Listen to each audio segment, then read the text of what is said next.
Well, good afternoon, all. I'd like to call together the agenda for the Board of Directors of Marble Manor 1, AHP LLC. Madam Chair, take the roll.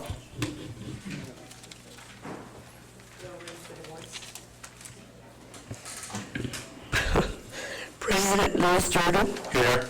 Secretary Nancy Brady. Present. Treasurer Fred Aaron. Present. Director Larry Blackman. Present. Director Melissa Brown. Present. Director Richard Churchill. Director Kerry Cox. She's online. Let the record show that Director Cox is online. Director William McCurdy. He's also online. He's also online? He's not coming up on mute, but he is online.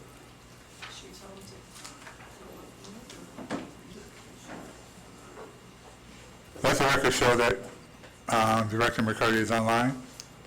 Director Ted Sigerman. Director Janae Scott. Present. Director Luciana Turner. A quorum is present. This meeting has been properly noticed, and we are in compliance with the Nevada Open Meeting Law. Is there a motion to approve the agenda? Motion to approve. Second. It's been motioned and properly second. All in favor? Aye.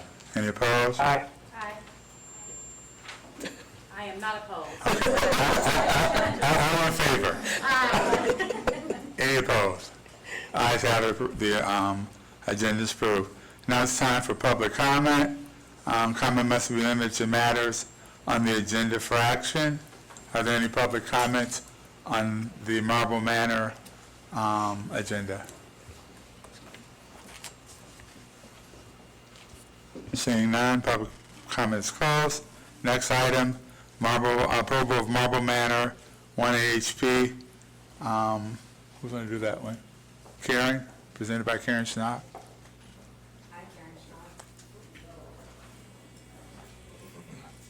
You. Karen Schnapp for the record. We have a resolution today for its Marble Manor 1 AHP LLC, resolution number NM1 AHP 1. Background on this is that staff is the City of Nevada Housing Authority, through its nonprofit, is requesting the approval of the president to be able to prepare financial documents that relate to the closing of the multifamily housing project at Marble Manor for Phase 1. Do I need to? Any questions? No questions. I'll second. It's been moved and properly second. Any discussion? All in favor? Aye. Any opposed? Aye. I'm assuming others are in support of, correct?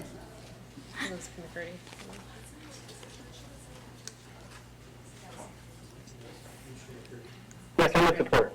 Very good. Motion carries. Is there any other next phase of citizen participation? Items that are not on the agenda? Seeing none, this meeting is adjourned. I'd like to now call to order the regular meeting of the Board of Directors for Affordable Housing, Inc. Madam Chair, call the roll. President Louis Jordan. Here. Secretary Nancy Brady. Present. Treasurer Fred Aaron. Present. Director Larry Blackman. Present. Director Melissa Brown. Present. Director Richard Churchill. Director Kerry Cox. Director William McCurdy. Present. Director Ted Sigerman. Director Janae Scott. Present. Director Luciana Turner. The quorum is present. This meeting has been properly noticed, and we are in compliance with the Nevada Open Meeting Law. Is there a motion to approve the agenda? Motion to approve. Been motioned properly second. All in favor? Aye. Any opposition? The approval of the agenda passes. Is there any public comment on this particular item? Seeing none, the next item will be the approval of AHP Resolution AHP 42, presented by Karen Schnock. Hello, Karen Schnock for the record. This resolution, staff is requesting that the board approve AHP Resolution AHP 42 to authorize the president or its designees to execute all documents and take actions deemed desirable to secure financing for the development of an operation for Marble Manor 1, the multifamily resident unit at Marble Manor. Motion to approve? Second. All in favor? Aye.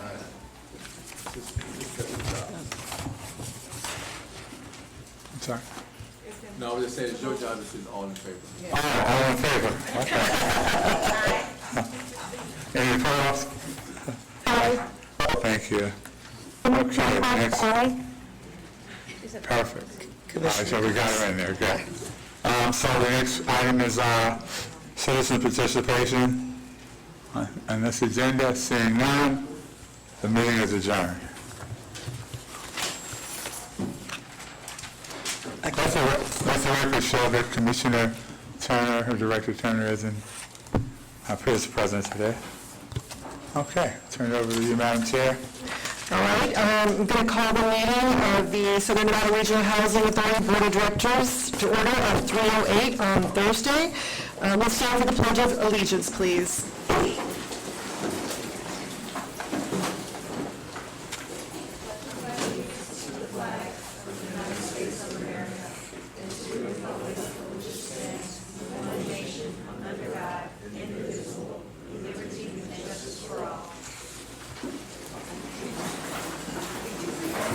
Teresa, can we call the roll, please?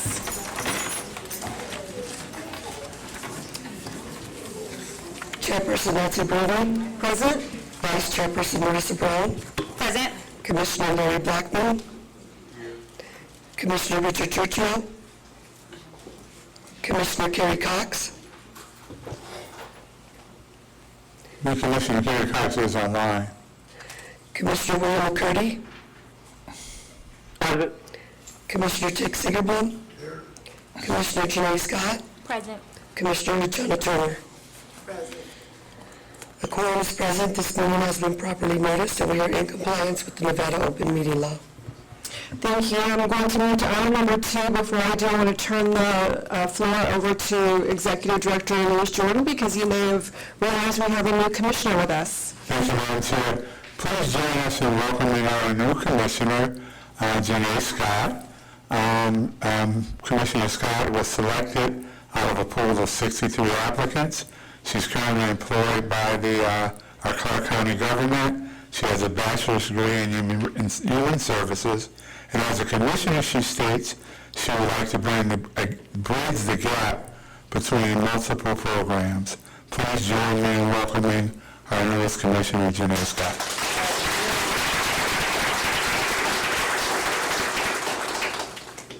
Thank you, Madam Chair. Commissioner Scott actually works in the Social Services Department at Clark County, so I think she's going to be a great addition to the team here. Outstanding. So now, formally opening up item number 2, public comment. Those of you who wish to speak on items in the agenda are welcome to come up at this time. We need to approve the agenda. Motion to approve. I want public comment. Oh, number 2. Oh. Is that okay?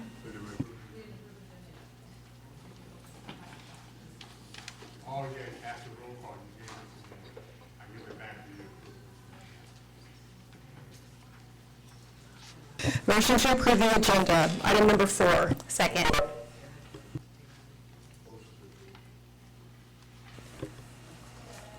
So then I'd also like to go back to item number 3, which is approval of the minutes.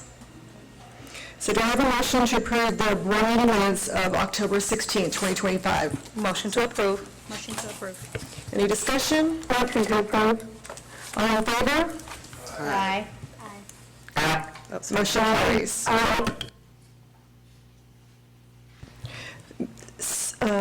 May we return to item number 2? Okay. Item number 2, we're going to return to item number 2, public comment. Is there any public comment on any of the agenda items at this time? Okay, we'll close public comment. Moving to item number 5, the report from the Executive Director, Mr. Jordan. Thank you, Commissioner. Just have a few things that I wanted to acknowledge during this board meeting. First of all, we want to start off by recognizing some employees who are retiring. And I'm going to turn it over to my team. We have Ted Rozo, 32 years, Danita Jenkins, 30 years, and Jose Hernandez, 12 years.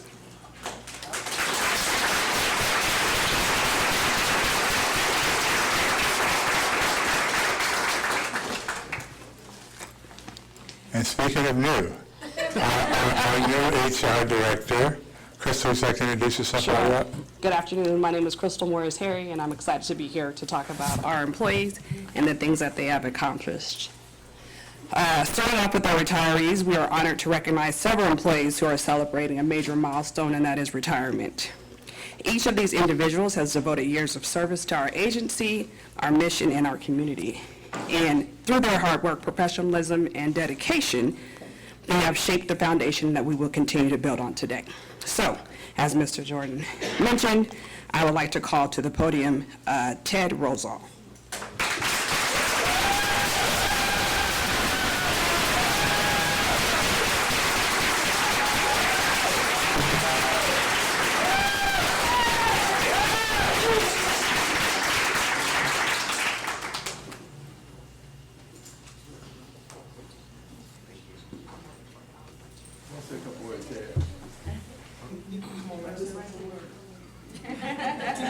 Hello, everyone. Thank you for this recognition. It's been a pleasure working for the Housing Authority. On behalf of my family and we like to express our gratitude that the authority provided for me and my family. And thank you very much. 30 years.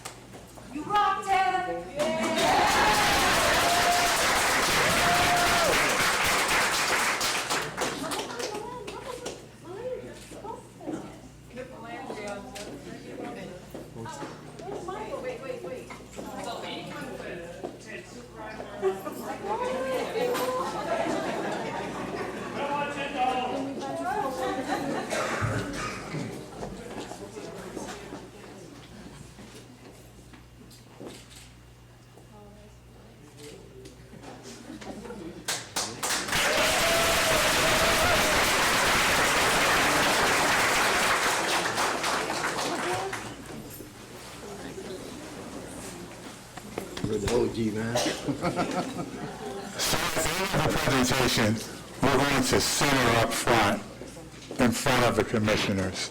So Ted, don't go anyways. Have a seat, but we're gonna have a seat. We're gonna bring you back up in a minute with the other honorees, and we're gonna take a picture in front of the board. I'm sorry, Crystal, go ahead. Oops, sorry. I would like to call up Ms. Danita Adi. I hope I pronounced that right. Ms. Danita has 30 years of service. 30 years of service.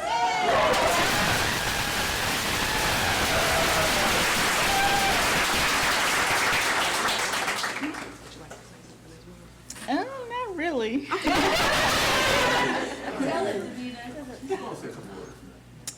I will say thank you. The 30 years I've been here, I've seen the good, the bad, the ugly. And I'm just going to truly miss my residents, the difference that I have made in many residents' lives. But other than that, I'm good.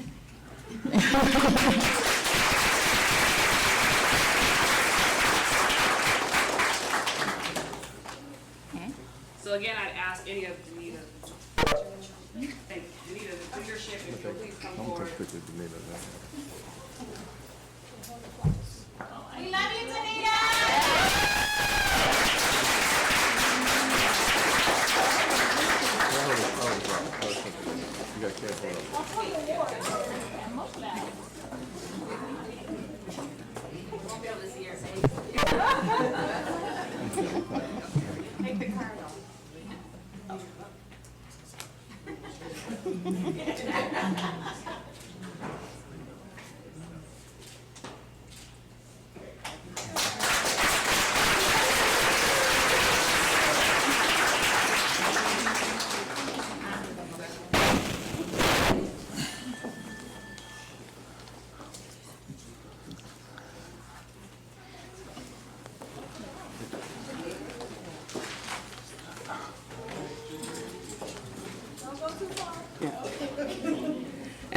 Last but certainly not least, I'd like to bring up Jose Hernandez.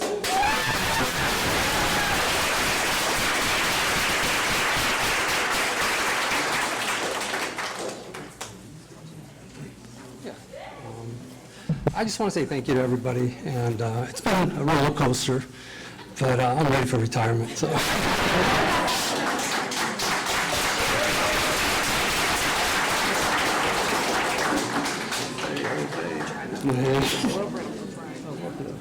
Step up a little bit. Step up a little bit.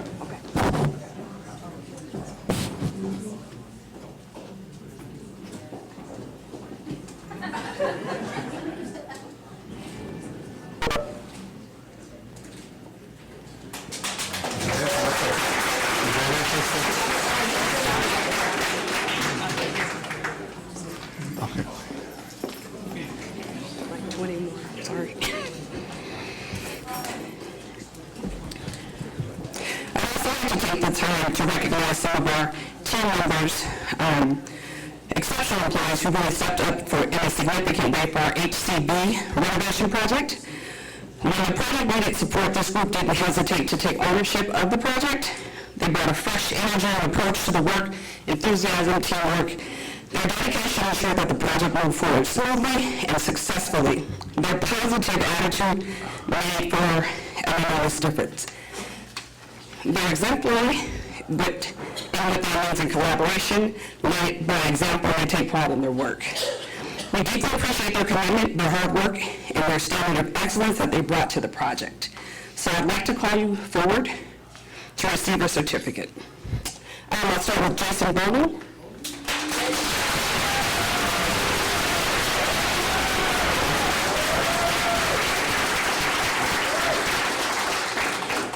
Swenson.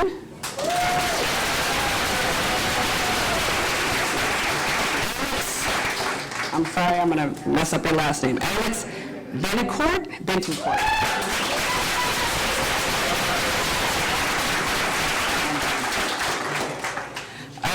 Zach Ivy.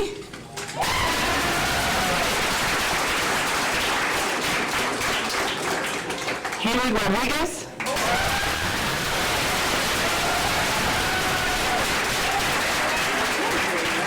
You're very welcome. Danny Avila.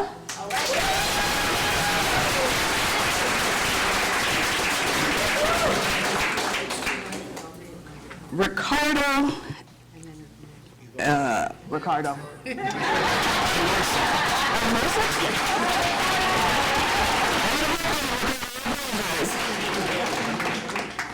Jose Salgado.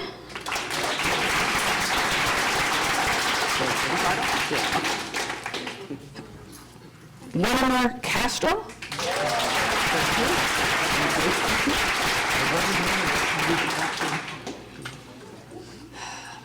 Oscar Flores. Jeremy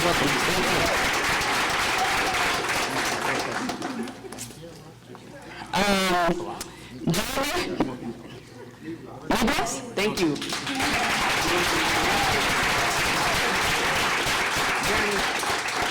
I was trying to sound it out, but thank you. Andy Leon.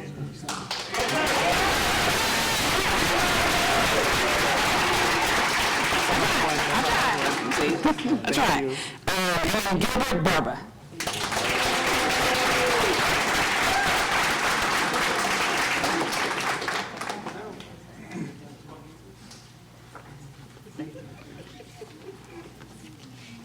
The leaders for this particular team? You just want to take, okay. Henry? We'll just get.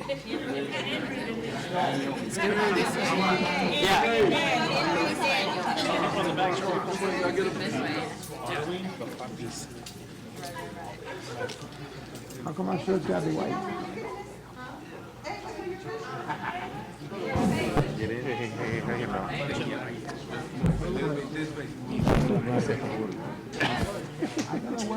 Hey, I don't want to get you to get this white shirt dirty, bro.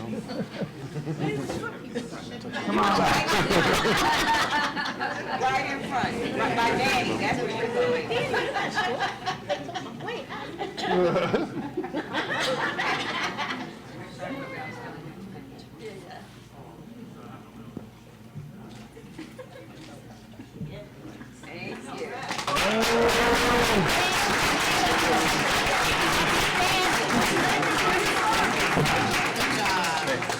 Got you, brother. Thank you. You guys did a great job. Our pleasure.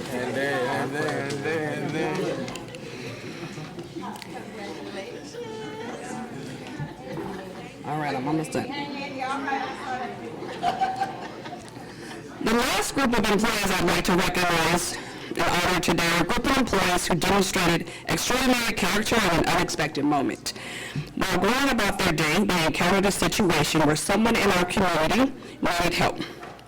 Without hesitation, they stepped in, not because it was required of them, but because it was the right thing to do.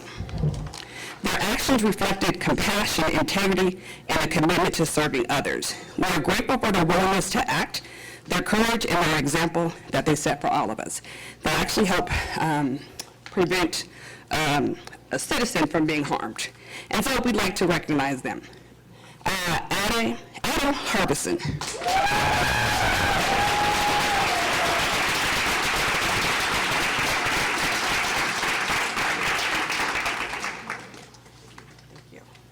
Chris Grant.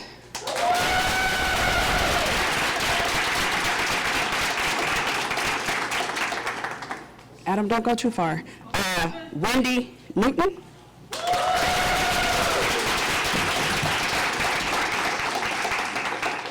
Oh.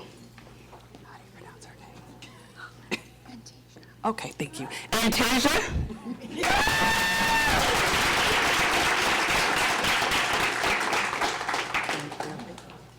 Brandon Nash.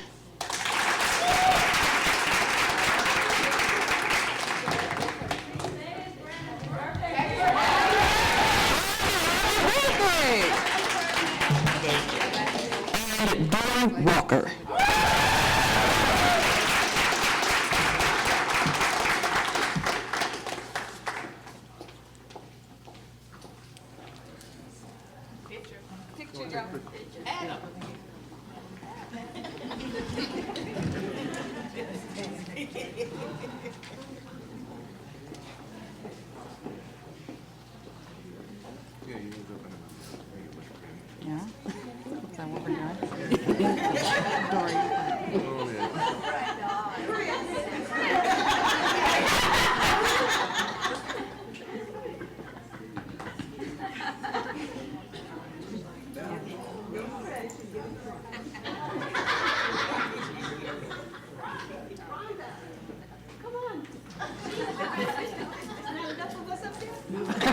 Apparently not.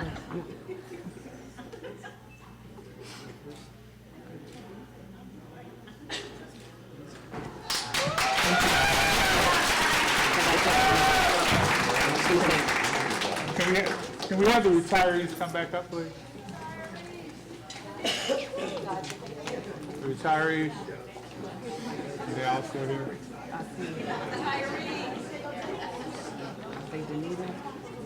Ted. Yeah, that's right. Why don't we kind of position ourselves, and maybe we can ask commissioners to come, no, just stay, I think. Let them come on down, Louis. Let them come down? Yeah, let them come on down.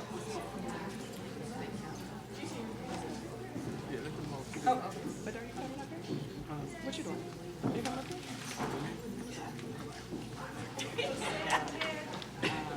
I'm like, wait.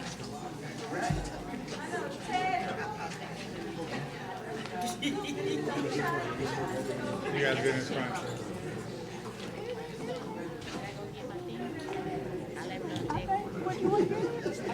Yeah. Which one? Just get her award. Oh, okay. Who we missing? You need it.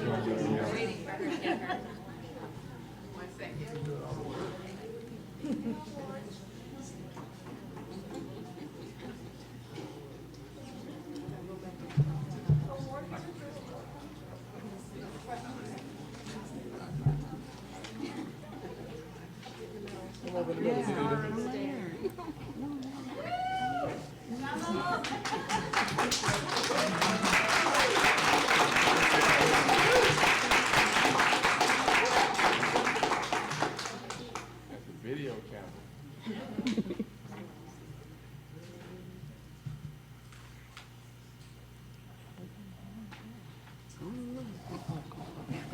One, two, three. Big smiles.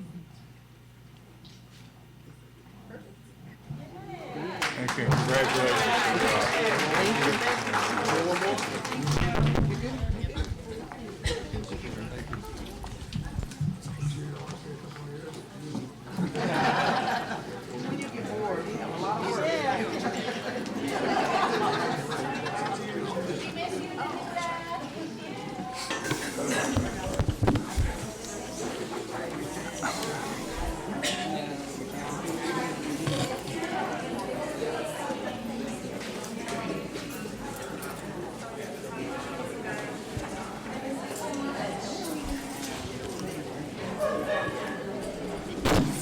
So we're keeping the spirit of celebrating, and we'd like to recognize our former commissioner, Michael Desmond, for his service on the board.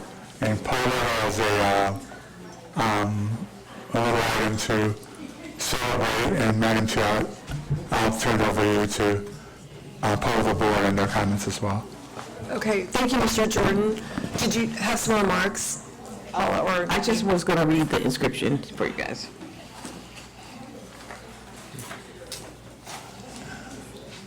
Got it? Okay, so it says, Michael Desmond, thank you for your dedication and service to the Southern Nevada Regional Housing Authority and as Board Commissioner 2021 to 2025. And it's a very nice award, as you can see. We will make sure that we deliver it, and I think Commissioner Segerberg also has a proclamation.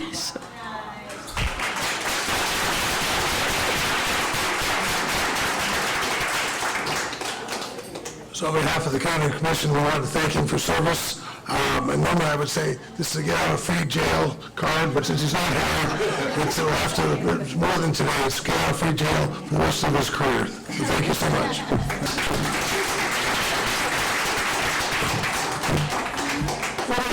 the commission like to offer a few words? Yes, I would. On behalf of Mr. Desmond, who I spoke with, he wanted to make sure that everyone understood that he truly appreciated working with everyone on the board, that he appreciated the fact that he was doing things for the community, and he's continuing to do so. He would have been here today, except for he had some other trying issues that he needed to deal with. So just understand that he's doing well. He continues to work in terms of doing wonderful things in the community, and he just wants to thank each and every one of you. So that's pretty much it. A wrap. May I say Stewart? Go ahead, Commissioner Cox. Go ahead. I just want to thank Mr. Desmond for the incredible work that he did, for the stellar integrity that he has, and it was done with pure joy. And I just thank him for his service, and I appreciate him. Thank you. Thank you, Commissioner Cox. Commissioner Jenner? It's been indeed my pleasure, my honor to have known and still know Dr. Desmond. In fact, and it is a glorious honor to have worked alongside with him, and rest in paradise, Craig. You know, we started together, and I'm going to continue, and I got the torch, and I'm going to keep running. So thank you for the incredible spirit he had to keep fighting and advocating for people. Thank you. I'd like to also personally thank Commissioner Desmond for a phenomenal job that he has done on this board, and he has been a pleasure to work with, and I hope to see him soon. And I also I really cherished our time together. He gave me a hard time, but he was always so filled with joy and always telling some great jokes, so I will miss him. Very good, thank you. And I obviously have the opportunity to have a commissioner like Commissioner Desmond that encourage creativity, encourage boldness, and always had those we serve at the top of his mind. We appreciate the opportunity to work together. Thank you.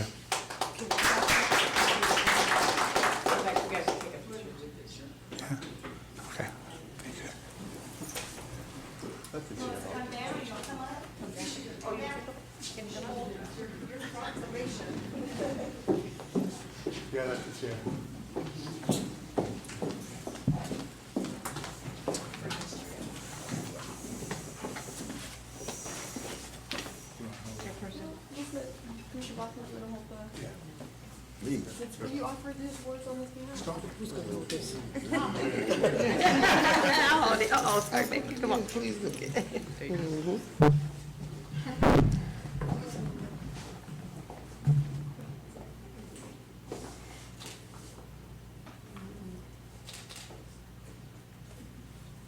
Good.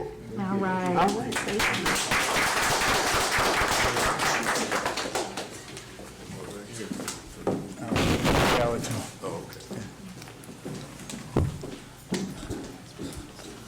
In case any of you newcomers are wondering, yes, we have this much fun every morning. Yes. We want to give a shout out to the staff also who handed out turkeys and ham. Commissioners, before you all got here, we had our turkey and ham giveaway for employees, and all volunteer work by staff, and just wanted to acknowledge the team who was out in the parking lot doing their thing. So, very good. We're going to move along here. Frank, you want to talk a little bit about the building naming rights?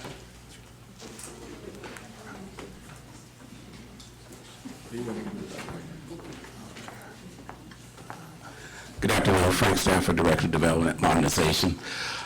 This past year, we had brought an agenda item before the board for our naming rights for our various buildings, the new construction ones that we had in progress.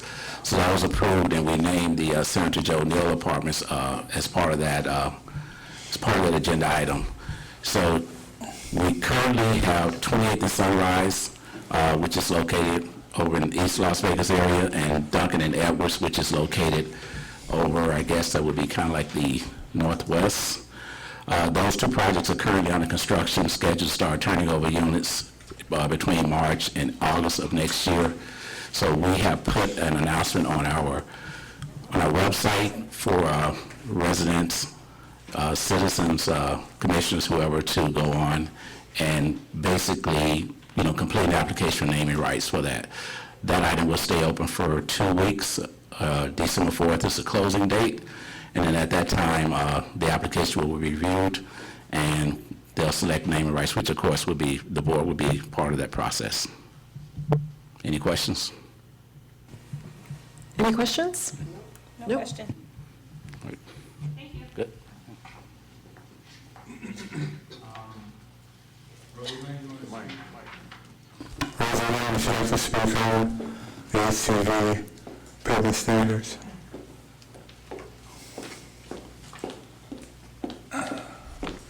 Good afternoon, Commissioners.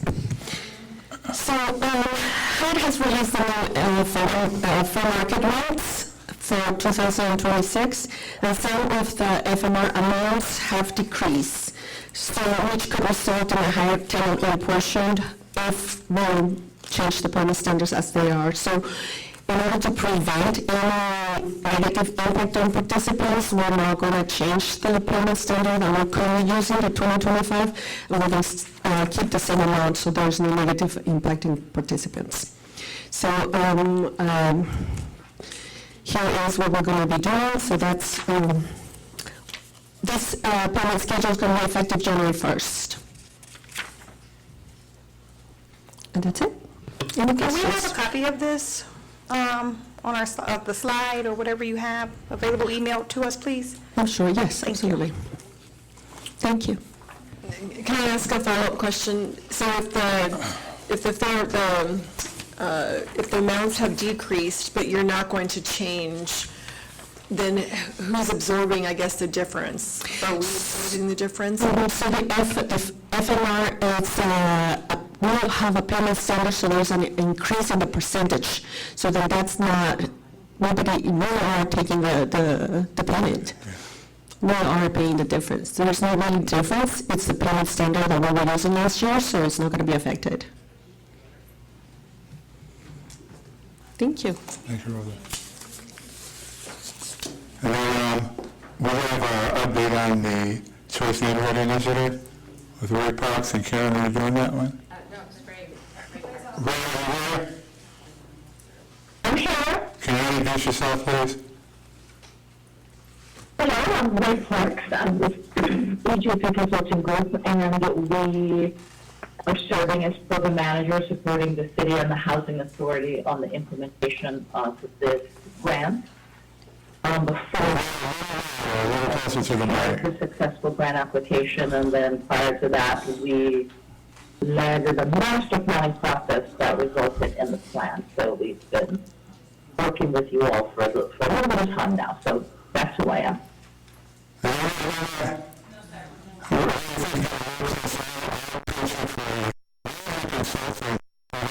$50 million and is working with us as we spend that money.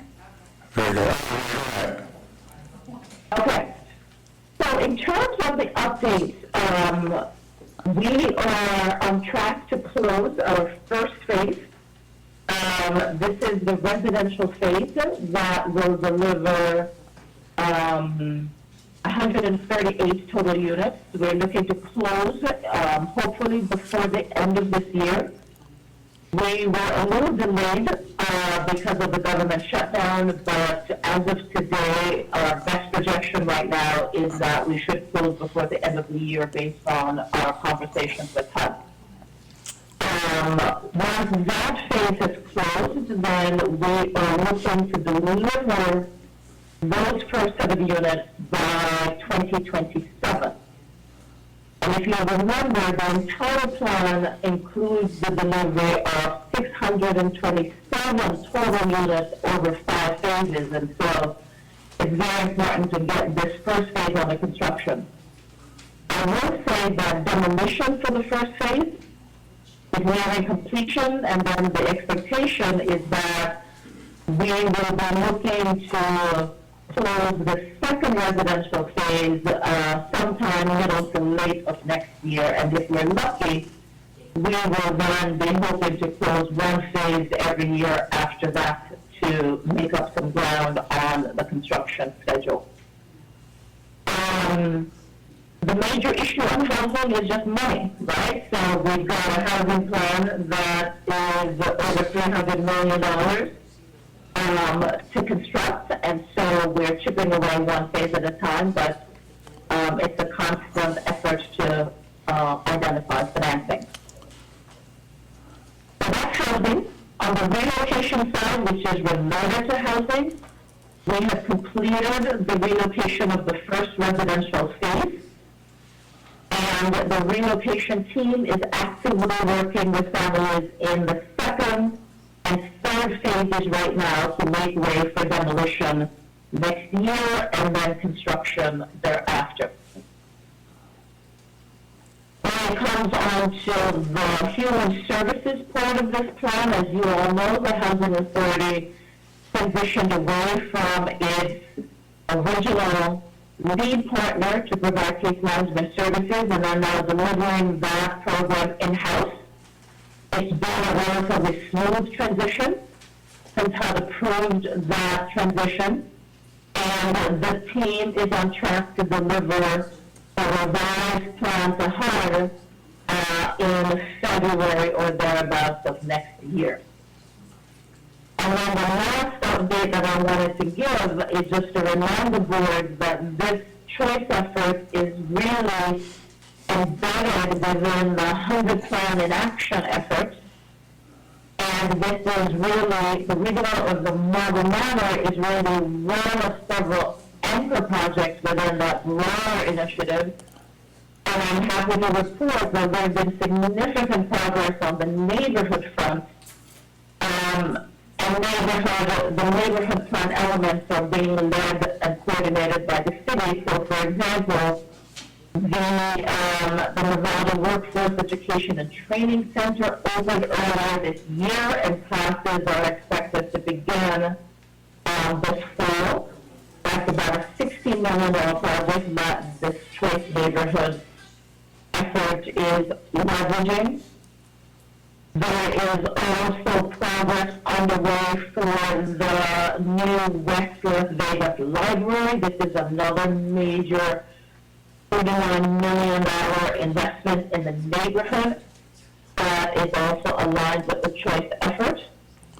The Market Hall, which is another major neighborhood effort, is also underway. This is about a $24 million workforce housing project that includes ground floor commercial, and Choice Neighborhoods is actually funding a portion of this effort. We are currently waiting for approval on our neighborhood plan for the deployment of about $7.5 million of choice money into several community projects. And then in addition to that, there is the Juvenile Active Adult Center that is going to be rehabbed. We're expecting that to start by the end of this year and continue into next year. So I say all of this to say that there are a lot of neighborhood-based planning efforts that have moved to implementation, and we're able to report significant progress at the HUD and the community, given the work of the city and other partners to advance the 100 plan in action. So I'm going to ask to see if there are any questions, but where we need to be at this point on the choice effort, and we're hoping to pick up ground in the early part of, early to middle of next year. This is an 8-year project. I do want to remind the board, this is 8 years.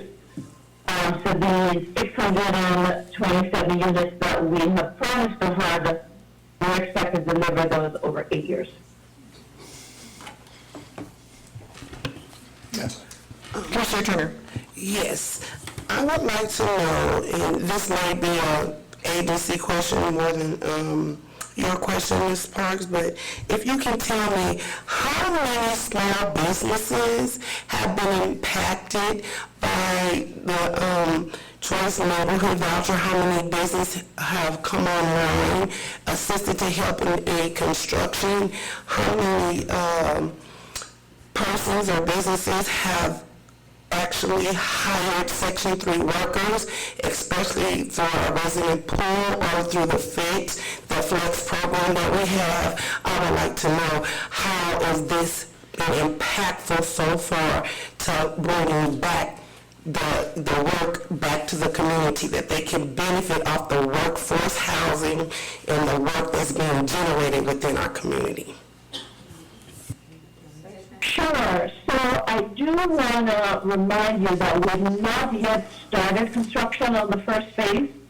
We're expecting to start that December or into next year, so we don't have any Section 3 jobs yet as a result of that, but I'm going to defer to, I think Frank is in the room, he can speak to any of the other small businesses or local businesses that might have been engaged so far as a result of this effort. And maybe Frank and Karen can talk about outreach, the things we're doing to encourage small businesses to get involved, particularly since there's a long runway. We're talking about multiple years. And one of the things that we often see is that someone will show up right now ready to go and don't have the credentials or the bandwidth. And so Frank maybe can speak to that. Well, as Mr. Jordan mentioned, we've been working with the Branch Development as well as Metcalf, who's the general contractor.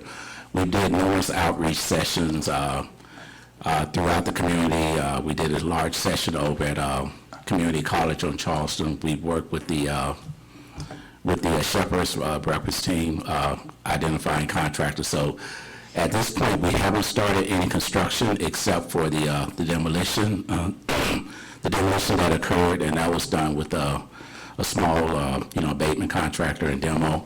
But we are, providing Section 3 contacts through our procurement department, Johnny Shaw. Johnny and myself and others have also been reaching out to small contractors, letting them know about the program, getting them in touch with the developer, as well as with Metcalf.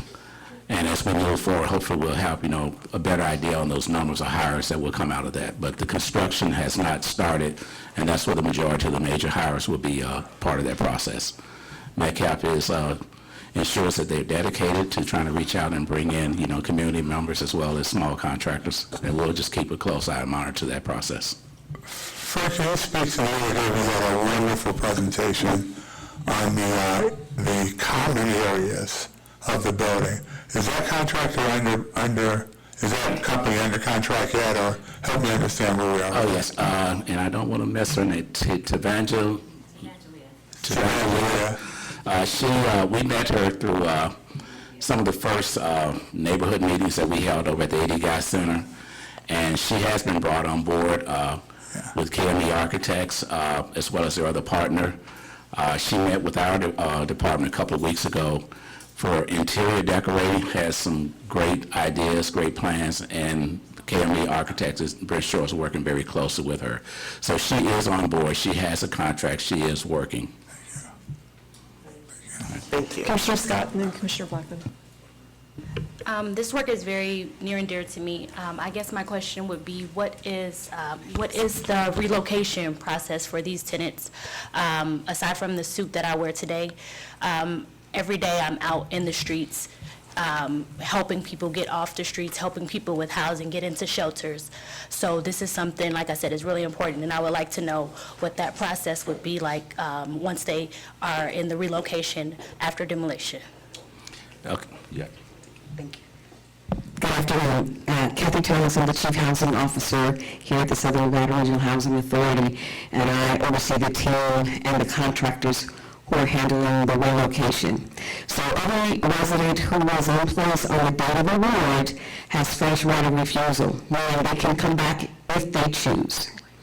We have a third-party contractor, Revival, who is working with every household to determine what their housing needs are in the transition period, and they are offered a range of options. So some are moving to other public housing sites, some are receiving what HUD calls a tenant protection voucher. It functions like a Section 8 voucher, but it's in a different category. And those families are moving with private landlords. So the guidelines are actually under a federal regulation called the Uniform Relocation Act. And so we have to follow those guidelines for relocation because there's obviously federal dollars involved. We are the Housing Authority's People Implementation Entity, which would be the human services component of this grant, is also working with each of those households because in addition to their housing needs, they may have educational needs or food or jobs or whatever that might be disrupted by a move. And so our team ensures that they're connected to their home school if they want the kids to get back to the school that they are attending now, or if they need to be absorbed into another school and helping the household navigate that as an example. If they need transportation or healthcare interventions, any human service that would support them being stable during this transition. When the units come online at Marble Manor, those residents will then be eligible to return, and as long as they're still in good standing, like they paid their rent, not violating their lease, any of those things. They can return. So let's say I was eligible for a 2-bedroom when I temporarily relocated. I'm eligible for that 2-bedroom when I come back. If my income hasn't changed, my tenant portion does not change. So they will get a equivalent unit size based on what they are eligible for at this time. If something changes, then our people implementation team or the case managers are working with them to update income, for example. If they have a new family member added through marriage or birth or adoption or any of those things, it might change what they're eligible for. And so we are constantly in contact with those residents so that we can help them navigate systems, but also so we can keep a finger on the pulse of what they need based on their choice. It's the Choice Neighborhood Initiative. So their resident choice is central to what's happening in terms of the services they access and the type of housing that they can choose. If they choose not to come back to, that's going to be beautiful though, they're going to come back to Marble Manor. Like, they have that option, however, to say, actually, I like the place that I've moved to in the private market, and I want to stay there. That tenant protection voucher can then convert to a standard housing choice voucher. Thank you. Thank you, Kathy. If I heard correctly, we are now complete with the relocation process for Phase 1, and we are on Phase 2? Yes, and actually we're doing Phase 2 and 3 together. Perfect. Thank you. Commissioner Blackman. Yeah, my question is based more on Section 3. Since we have such a long runway, and the staff, first of all, let me say, you guys do a wonderful job in terms of getting the information out to the community. Are we set up going forward to be more proactive in terms of more information, more meetings so people understand what's available? Because you know yourself, I don't have to repeat this, one meeting is never a meeting. It is an awareness of what's going on. 10 meetings about it, and again, I'm just using it in terms of the idea of giving as much information to those businesses, to those people that want to be employed and move up out of public housing, having an opportunity to be in business. Going forward this coming period of time, are we focusing now on the numbers of places that we go and give information about how you become a partner with everything that you need and help them with the process of becoming viable in terms of doing business with the Housing Authority?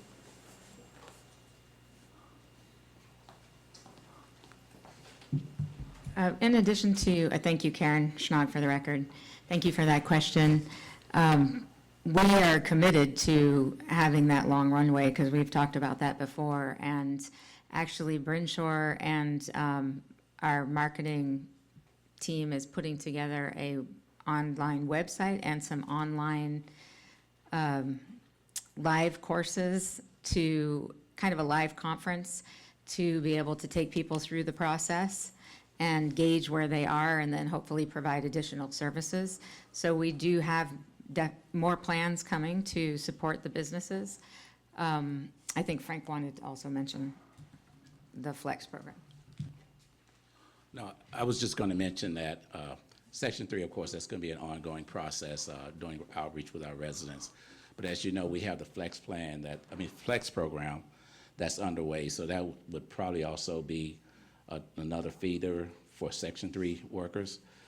In addition, the Housing Authority is looking at other entities that may be able to assist us. Like, we've had meetings with various unions throughout the city.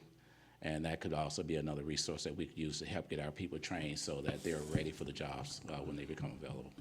And I think to further answer your question, Commissioner, we're much more intentional than we've been in the past. Thank you so much. Yeah, we're much more intentional. Sorry, I have a quick question. Maybe I missed a little bit. Is there how are the people in the community notified that we're looking for individuals to fill these positions? Is there going to be like a public notice, or how are we letting the people know, hey, we have this opportunity available and we could use your help? Well, as far as the Section 3 with the residents of housing, of course, we've been doing that outreach. For community outreach, we've had, numerous meetings announcing that the project was coming up. Those meetings will continue. Okay. So that's basically the main thrust now, is just through the community meetings that we're having in the neighborhood. And we're getting more questions about the project, especially now as people see the site is being demoed, so. Right. Okay. One last thing to add to it. I'm thinking more of a career fair. Maybe my mind just went there, like when Brinkshaw and everybody, a career fair, like, we're going to put a job in, we're going to see what you need, let's do that. That's what I was thinking in terms of, is more of a career fair, so that way we can get the people, and as opposed to just telling them and then letting them know, okay, well, this is it. No, we ready. Y'all ready. We need you to do this process, so y'all be ready, because we're going to have a career fair. We want something intentional to know that if they don't show up, we had a career fair, it's not our fault, because it's open right there at the workforce, and we got some housing. Could be people within the community that is living there, probably a working homeless person. I've known that case, that can really benefit from the work, even if it is in the human service sector. And I'm hoping that we are getting something together for those 235, which I know you guys are phenomenal at doing, but I would really like for them to be self-sufficient when they come out of this situation. I really would hope that we are gearing them towards that, because I think that's the ultimate plan. Thank you. And there was an event that was kind of along those lines that Metcalf did over at the AD Guy Center that was for residents and community. They talked about various jobs. They even had a safety representative there talking about like different safety training and things that you need. So those type of things have been looked at. Yes, Commissioner Blackman. I know Mr. Jordan was talking about being. Let's cut myself off. This was Mr. Jordan talking about being very intentional about what we do. This, you guys do a wonderful job. I've been to those events already where you're out in the community doing. I'm just talking about the plethora of things in which we need to do to augment and supplement what we're already doing so that we let more people know, because again, consistency and continuity in terms of doing it is going to maybe light a fire in somebody that always have a small business but went to the first one and said, I don't have everything I need. So let me find a way to then work myself to the point where now I am qualified to not only work in this situation, but maybe even help employ some people through my company so that we can move forward in terms of how we do. You guys do a great job. Don't take this as any criticism. It's just in terms of how we grow forward. Thank you. Very good, thank you, Frank. So before we, Ray, thanks again for that overview. And I want to make sure that everybody understands this is a team effort. You know, while the Housing Authority and the city are lead applicants, we have our city from the city here. I don't know if she wants to say a word or just wave and say hi, but it's so important that that you know, one of the things I'm most proud of is how we came together, you know, city, housing authority, county, to get this grant. So just wanted to acknowledge that. Very good. So I'm going to move along. So with all of this new stuff coming in and going, I refer back to our pillars, and our pillars of that we stand on, of which one is communication and service. We have to continue to get better, as indicated, in letting people know what we're doing. One shout isn't enough. We have to be more consistent.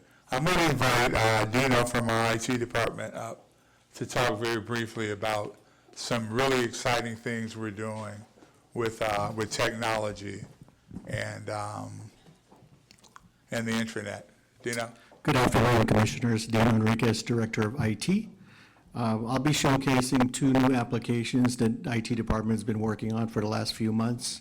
These applications directly impact the 4 pillars that we operate by, and the first one is actually called SNRHA Connect. It's an intranet platform, and it basically promotes employee development and growth.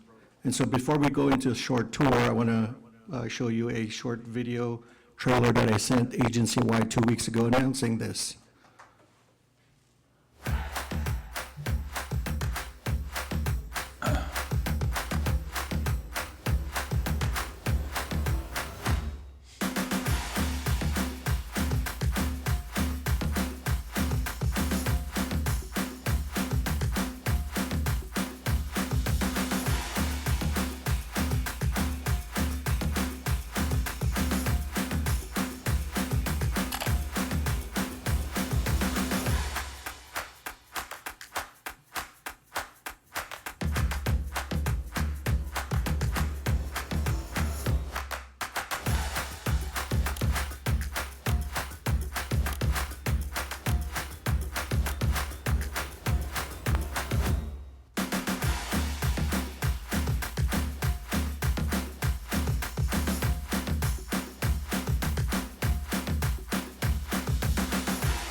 Thank you, thank you.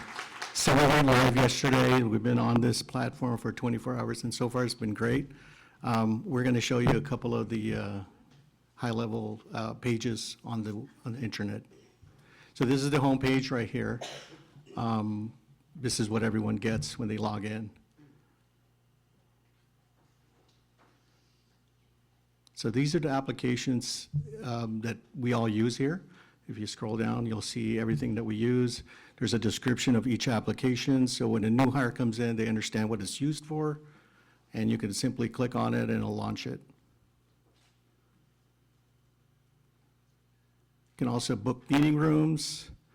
We've actually named our conference rooms after very famous Las Vegas landmarks like Red Rock and Lee Canyon, such like that. So we can try to pretend to log one of these. So let's say we're gonna book a room, it'll show you sort of like the capacity, what kind of facilities it has, if it has a smart board or whatnot.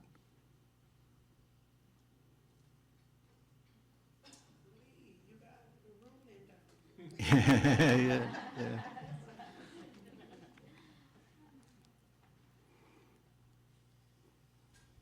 Go to, you can go to the next slide.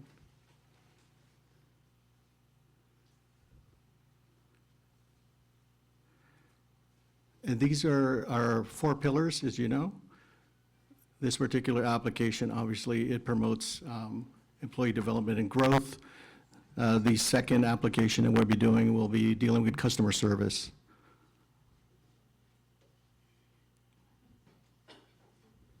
We've also got our offices listed here. So if you click on one of our 35 locations, it'll drill down and give you lots of details and beautiful pictures.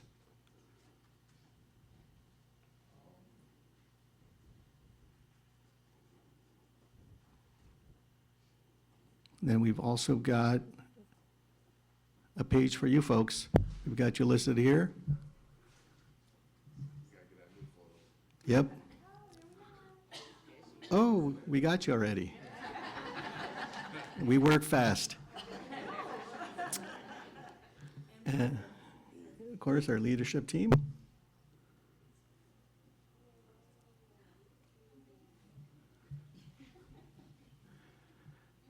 And a little bit of our org chart. We'll show you, we'll drill down on, let's drill down on Fred's org. So this is all dynamically created. This is not manual.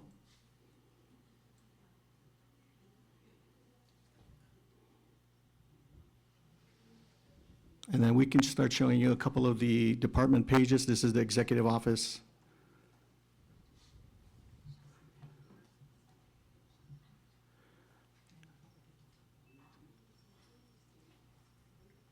So we've got the latest living room session. It plays right off this site.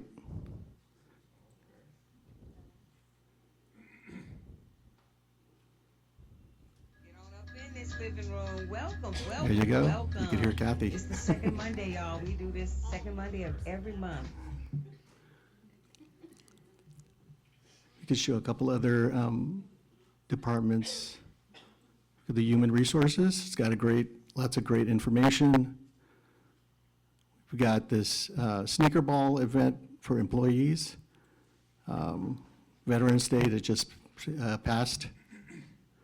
We're giving away turkeys today as we speak. And this mandatory training that we just had.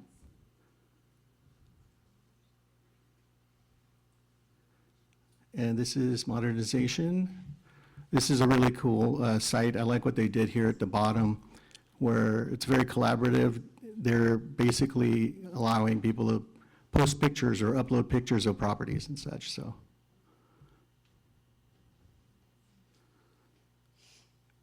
And this is public housing. Let's show some properties.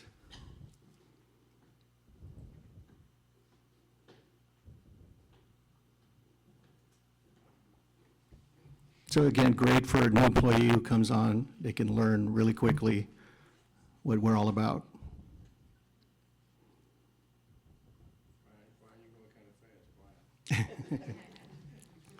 And this is just sort of like a front page of the news. We've got any kind of things that's happening. Go ahead, you can scroll down. This is the stuff that's going on. We got an annual toy drive, a couple of things that people have posted. So it's very, it's got a very social media feel to it.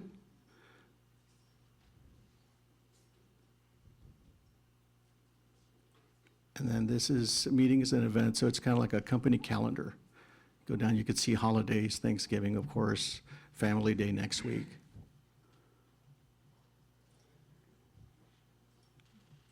And then this is a digital board.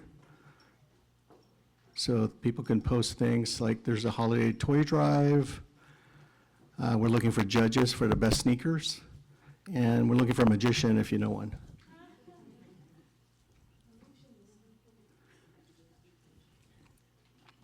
And we got a video channel as well where we post all our videos, random videos that we take. We'll probably be having some video from this event at this page as well. And we have an idea box. We've only been live for a day, so we have no ideas yet, but I'm sure we will have one in the coming weeks. And then this is a survey that we just have for feedback from employees. So far, it looks like they like it. Yes, 50%, yeah. And they want to see, can you scroll down? They want to see more fun facts and success stories from teams. So we'll be sure to do that. And then this one actually came from Karen. This is a suggestion, a kudos corner, so we can actually put a shout out to employees or teammates that are doing really good. So here we have a couple actual. Okay, I think that's pretty much the gist of the intranet, the SNRHA Connect. Do you have any questions before I move to customer service? Any questions for Dino? You hiring? Thank you. I hope so. It's up to Fred. It is fun. Yeah, it is fun. The next application is it deals with customer service. And so it's a survey platform that we have. These are the actual posters that we'll be putting up at all our lobbies. And it looks like that. People can scan this QR code, and we'll show you, we'll kind of walk you through a survey. So this is what a resident or a customer would see. They can either put their email address or just skip it.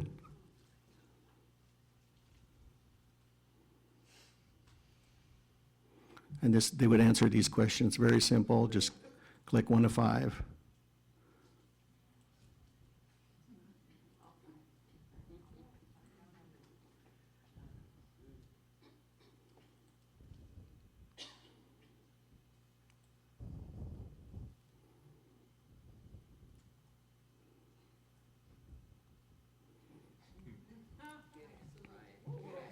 And that's it. That's a survey, and we'll have this in every lobby, and then we could show what we would see as far as the results.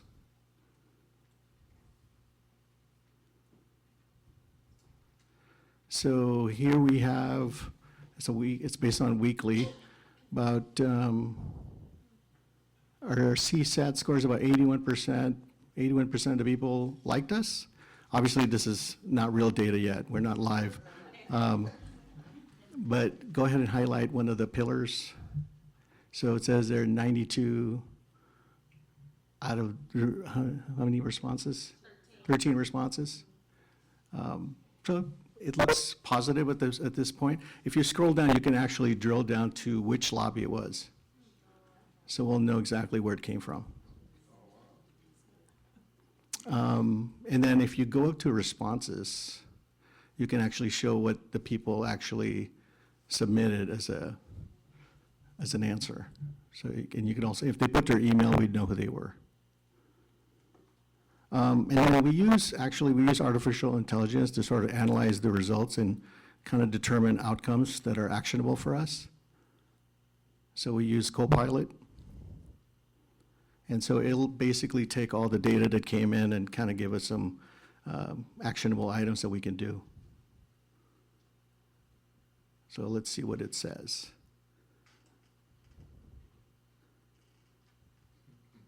Okay, so it's, they want coffee and coffee machines, and I guess we need to provide snacks, is what it is, in our lobbies. So, any questions on customer surveys? Any questions for Dino? Nope, don't think so. Well, Go ahead. Yeah. I was gonna play, the devil's advocate and Sure. say, what if we put these in our public libraries or in the hospitals? And then we can probably get a more intimate, because a lot of people might not visit the offices, especially, I don't visit my office, online payment, da-da-da-da, only time I visit when I'm doing this. And of course, it's gonna be a not happy face, So, I think we might get another glimpse if we use the public libraries. I know Wardell is right across the street, from that library. And like maybe the school, like the not the university, but maybe community college, just other little places we can get a different type Sure. of snapshot from that. And also, I would like to know from the, I know you guys are working on this landlord liaison, but to address the landlords or people that even want to engage, because I know we get our meetings and we do speak to them, but, out in the community, out and about, it's a different type, and, we want to improve our customer service experience for everyone all around. Sure, Thank you. yes. I'm willing to hang this anywhere they'll let me, so. Any other questions? I wanted to ask about AI. Yeah. If you're using it for routine tasks like applications or anything like that, where we can try to minimize the staff having to just do menial work. Oh, yes, it's, AI is the biggest thing, as you know. It's letting people work faster, easier, and all that, but there's also a security concern. A lot of people probably use ChatGPT. We're actually planning on not allowing it here, and because it's sort of public. And so we'll probably be pushing out a policy where we're using something more private like Copilot, which is what you just saw. Again, a lot of people are jumping into AI right away, but there's security concerns. Someone here may actually type in some confidential data, and it's going to end up on the internet somewhere. And so we don't want that to happen. But yeah, we're definitely heading towards AI, but we're going to do it securely. And I was just going to add to the commissioner's question, while we see AI as a very valuable tool, it will free up employees to do much more humanistic work. I envision a day where we're touching that customer more from a traditional standpoint versus did you check this box, did you check that box? But it's definitely a part of our long-term future. I do have a question. So once we get the feedback, how soon will staff reach out to the residents to address any concerns? That I'm not exactly sure yet. I think what we're going to do first is I am going to share this data that we get with the chiefs and Mr. Okay. Jordan, and we'll have a plan of attack from there. Okay, I'm gonna take Yeah. a step back. I'll wait Yeah. for you guys Yeah. to get everything. We haven't distributed these yet, so Okay. after this meeting, we'll go live. We'll probably delete all the data that's in here, then start hanging these, Okay. and slowly start gathering data. Okay. You Stay might tuned. shut it down. No. We can handle anything. We do hard things around here. That's right, that's right.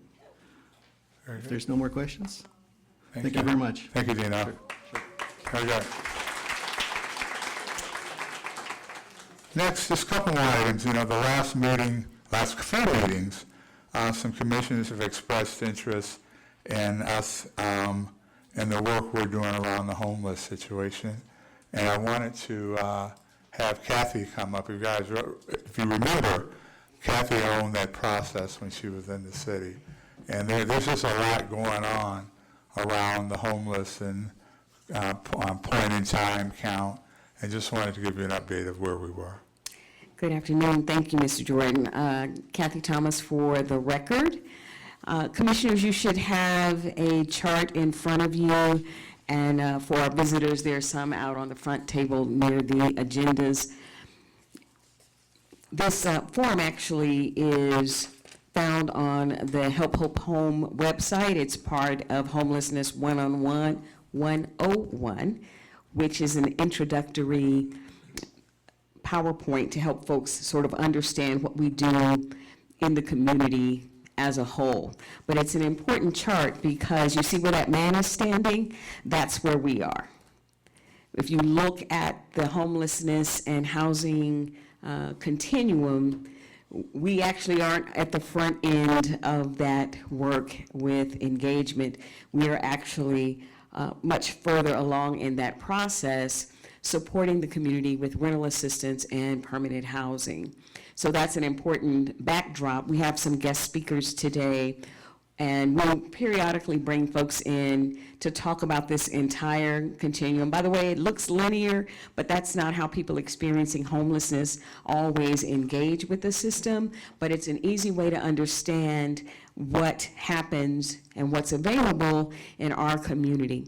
So today we've invited Dr. Katrina Grisby-Thedford. Is Lou here? Did Lou make it? Okay, that's okay.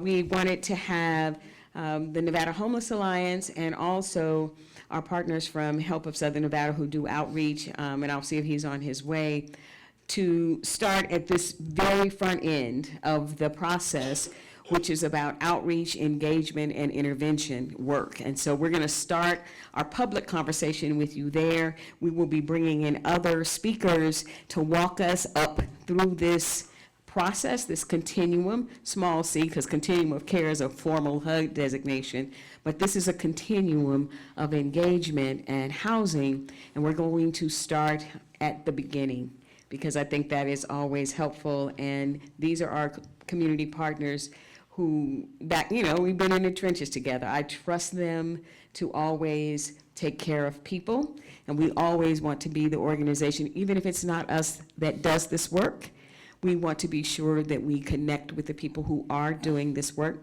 So Dr. Katrina has a presentation, and then we will take questions. We also have Arcelia from the City of Las Vegas here, because sometimes the questions actually are about what the jurisdictions do. And so we will also have the city and the county staff join us as we do these conversations over the next few months. Thank you, Dr. Thank you. Okay, I have to Welcome. lift this. Thank you. Mrs. or Miss Gibson, for inviting me, and thank you for having me, commissioners. Do I just say next slide when we need to go? There you go. Okay, go back. But I'm just trying to, So I was hoping that Louis was here to talk more boots on the ground. So I will start talking about a little boots on the ground because, I didn't put that in my PowerPoint as much. So my name is Dr. Katrina. I'm the Executive Director of Nevada Homeless Alliance. And next slide. So the Nevada Homeless Alliance has been in our community since 1992. We're mostly known for having the homeless stand down, which is now called Project Homeless Connect. So it happened yesterday at the World Market Center. It was amazing. And a lot of people just think that's what we do, is that we have events, but we also do a lot of policy and advocacy on the state and federal and local level. We do education, we train we hire professional trainers to train our community on best practices, and we do a lot of collaboration in the community. So we work with almost everybody. If you Google homeless from your phone, Nevada Homeless Alliance comes up, so we get a lot of phone calls about where do I get this, how do I get this? So that collaboration piece is really important because a lot of those calls come to us. We don't want to say, oh, go call them. We want to say, hey, you need to show up and we can take you to see this person, and we need to make sure you have these documents or whatever that looks like, right?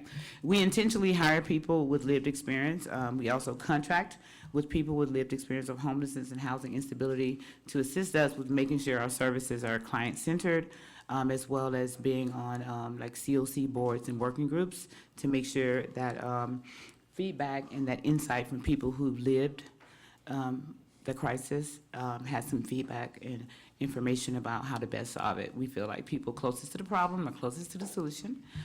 And we can go to the next one.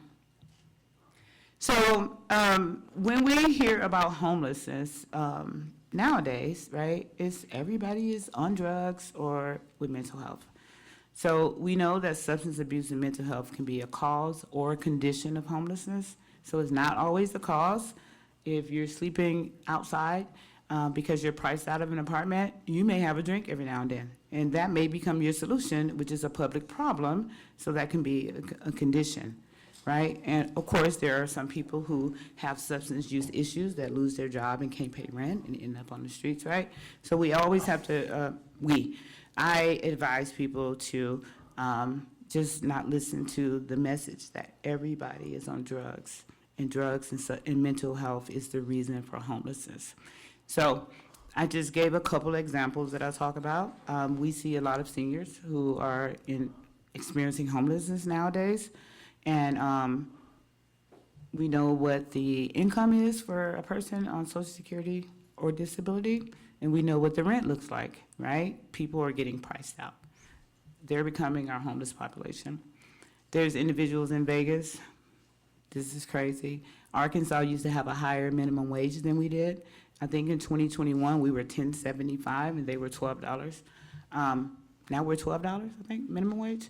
So people are not earning enough money to pay rent. So we have a lot of working homeless people living in their cars and still struggling and living in shelters, right? Then we have, I always think about the inflow into homelessness. So I think a lot of, not just our community, but a lot of communities are very reactive. Let's get people off the streets, and we also need to be proactive to see where people are coming from, right?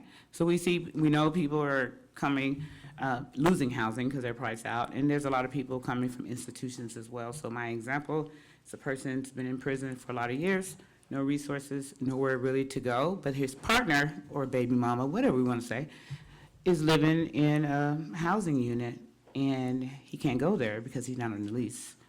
And so what happens, right? That person goes into homelessness because people usually, when they can't go back to their family, they end up in another situation and have to restart from having nothing. So, and it's important that we're talking about people. These are our neighbors. These are our community members, and it's important that we learn all the truth. There's a lot more examples, but these are some truths that are left out of the conversation when we talk about why people are homeless.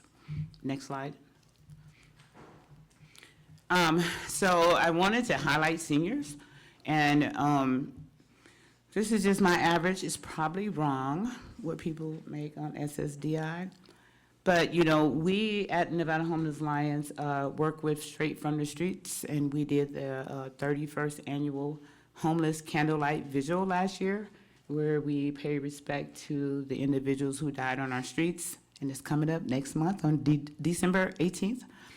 So out of the 345 individuals who died on the streets experiencing homelessness, 143 of them were people 55 and over, and 63 of the 143 were people that were 65 and over. So 143, 55 and over, 63 of them were 65 and over. So these are our seniors, right? I think we need to look out for them more, and that income is just not keeping up with housing costs. Next slide. So, of course, you guys are doing a great job, right? But we know that every voucher, every application is assisting people with not experiencing homelessness. There's a risk of assault, heat stroke, and death, right? Public safety is also a big one, because if people are housed, right, and they're struggling with something, we'll see less theft in the community, and other things like that. And we know housing is cheaper than going back and forth to jail, getting jaywalking tickets, all that stuff that goes along with that, right? Going to the emergency room because it's hot or cold. So you guys know this stuff because you work in this field, so we're not gonna go deep into that slide. So next one, please. So, I'm pretty sure, I was about to say Dr. Jordan, but Mr. Jordan and a lot of other people, on the commissioners and people in the audience probably know a lot of the best practices that are happening in the community, not in the community, but in the United States with other public housing authorities, like New York. People are able to get out of prison and go and stay for a year or a few months with their family, and if there's no problems, they can be added to the voucher type thing.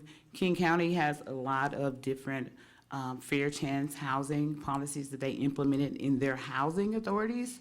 And so I didn't want to go deep into those because I'm always reading what other housing authorities are doing so that I can go and advocate for something.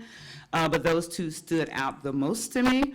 And the takeaway is that housing makes our community safe, reduces recidivism, and when we're compassionate, we get results. Next slide. So I already talked about the rent to income gap. We talked about the aging population and the reentry crisis. So when we think about homelessness, again, I also talk about inflow, not just the current state. So that's primarily what my focus is, because you guys can read the news, see us on the news, go outside and see that people are sleeping on the streets, right? And there's a lot being done in our community at the COC level and just agency levels to get people off the streets and into housing. But at the same time, we need to work on why are people giving in the streets. So I heard a story. I went to speak at the Tahoe Coalition for the Homeless a couple of weeks ago. And the guy told a story about a river, and if we're outside hanging out and a person is going downstream in the river, everybody is, let's go and save this person. Dry them off, clean them up, send them on their way. The next day, another person, dry them off, clean them up, send them on their way. Keep doing that. And eventually, we got to figure out why and how these people are getting in the river to come downstream. And we have to stop drying and sending them off, right? We need to figure out the root of the problem, try to address that so that we can decrease that inflow that's going on. And of course, I'm not going to talk about development because you guys do that, and we know that things are in the pipeline that's going to be open 2-3 years from now, right? And of course, most of us know that there's not enough good mental health services for our people who need it. That's long-term and intensive enough, in my opinion, as a social worker and a drug and alcohol counselor. Next slide. So this is just me. How can we support? We can support any kind of way. But if I had a dream, it would be to build dedicated senior pathways to housing. That would look like if a person gets Social Security disability, by default, they have a disability. By default, they're low income, and if they're document ready and there's availability, they should be prioritized, in my opinion, for housing vouchers, not to say that families and other individuals should be deprioritized, but those seniors who are very low income, I see them every day. And I just talked to a man yesterday. He gets $945, and he's 72, and he can't afford nothing, right? To create effective reentry housing options for people getting out of institutions. I think that family reunification is really important, right? Because if I'm an ex-felon, I'm a Dr. Katrina today, but I was 9 years on the streets in Las Vegas before I got my life together, right? And when I got out of prison, I'm an ex-felon, oh my gosh. If my mom or grandma had a voucher, I couldn't go stay with them because I'm not on the voucher, right? And of course, we can't do nothing about not having more vouchers today, but everyone in our community knows that we need more vouchers, right? Next slide. That's my dream, it's up here. And I was ahead of myself about what I would do if I had a dream. And also shared housing, voucher approval. Some communities, I'm not sure if we do it, but if there's a person with a 2-bedroom or 3-bedroom apartment, 3 different people with vouchers can live in the same, right? And I think number 3, I didn't mention that, if we're more knowledgeable as homeless service providers about what the priorities look like, what is eligibility, when should we send people, because I get the wait list open emails and things like that all the time, but I really don't understand the details, right? So maybe inviting us to more meetings like this, and maybe adding me to a list, the listserv, if you guys are training us on, how to know and how I can spot that person that may be a good fit, so I can refer the appropriate person, because people, it's trauma for people to continue to do paperwork and continue to get denied. So a trauma-informed approach is for a person like me to know what it takes so that I don't have to re-traumatize this person. Because that person will say, that's okay, I don't want it, because all they can think of is, I'm going to get denied anyway, right? So number 3 is really important on this slide. Next slide. And a shared vision of dignity. So just imagine Southern Nevada where no seniors die in the heat, no kids are sleeping in the car, and families are not torn apart, and no one is left behind. So I feel like housing is a human right, and it is not a luxury. That's all I have.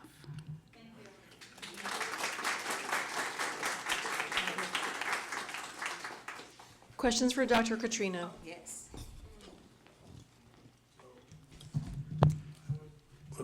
I wasn't clear, so the two places you said, Kings County and I think New York City, was that the Housing Authority? Housing authorities, yes, working with corrections. All right, and Kathy's looking at those? I can send you all my research. Yeah, when I got my doctorate, this is what my research was on housing authorities and working with reentry population. So there's a lot of best practices out there. Yes, Commissioner Blackman. Good afternoon. Great information. Thank you so very much. You're welcome. Commissioner Cox and I, while we were at SNRHA, attended 2 sessions. They have breakout sessions on homelessness. And one of the things that sparked an interest in us was the commitment on everyone's part in a couple of different programs, one out of Michigan called 100 in 100 Days. There was, and again, I'm just using this as an example of what they're doing other places to have success. One of the things which piqued our interest was the commitment from the county, the city, the state, and businesses, as well as churches with missionary ideas of how to alleviate that problem. So we, after coming back and talking with Mr. Jordan and the other board members, it's obviously a problem here because we not only have homeless of our own, but they come from other places because it's warm here most of the year. I say so the solution, or again, there's not a magic pill. I understand it's not a magic bullet, but in terms of making progress, you sound like you're doing things that obviously we would want to connect, and sounds like we are.